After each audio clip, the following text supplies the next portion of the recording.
که په دنیا کې ستا کوم شی خوښیږي او هغه ترلاسه کولی نشي نو د دې دپاره هیڅکله هم اندېښمن کیږه مه،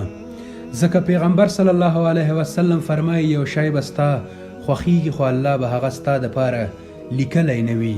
او که بیا د دنیا ټول انسانان سره راټول شي او وغواړي له تا سره مرسته وکړي بیا یې هم نشي ترلاسه کوی مګر هغه څه چې الله لیکلي،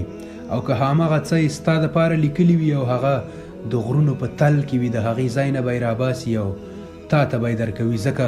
په ځمکه او اسمانونو کې چې څه دي ټول د الله دی او چاته چې څه خوښه شي هماغه ورکوي، او هغه الله دی په دې ښه پوهېږي چاته څه ښه او څه ورته بدیږي. هغه صلی الله علیه وسلم فرمایي الله تعالی د خپلو بندگانو په حق کې همیش خیر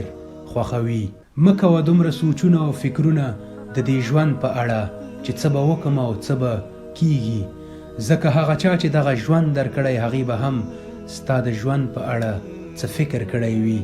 هغه مسایل او هغه خبرې چې ستا د وس وتلي هغه ټولې الله ته وسپاره، ځکه د هغه سره یې حل مخکې د مخکې نه پروت وي خو هغه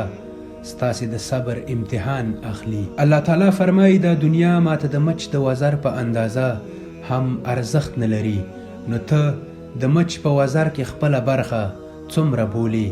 په ژوند کې په ښو حالاتو شکر او په بدو باندې صبر وکړه. قرآن یې موږ ته وایي. السلام علیکم.